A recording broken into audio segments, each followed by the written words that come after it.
for Moose Haas, well, most people do and remember him because he only pitched 12 major league games over parts of 3 seasons.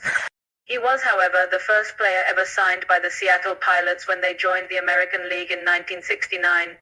And in 1973, he led the Brewers in wins with 16, which is why Milwaukee's manager, a guy named Bob Heiss, gave him the ball to start this game against the Angels, so the game started off pretty boring. Neither team scored in the first inning. Then in the bottom of the second, the Angels' Rod Carew singled, stole second, went to third on a single by a guy named Joe Eskew, and then came home on a sacrifice fly by a guy named Don Baylor. So going into the third, the Angels were up 1-0.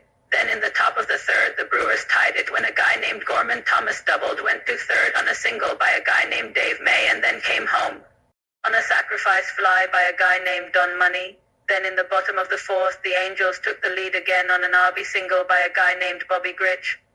But once again, the Brewers answered back in the top of the fifth. This time it was on an RB single by a guy named Oscar Gamble. And suddenly the game was tied at 2 apiece going into the bottom of the sixth. That's when things got weird. With 1 out, Angels catcher Jim Preach hit a pop fly that Brewers second baseman Jim Capped close, raced back and made a spectacular catch. Except when he did, he collided with Brewers center fielder Oscar Gamble, and they both fell to the ground, and the ball popped out of Capped Close's glove and rolled away.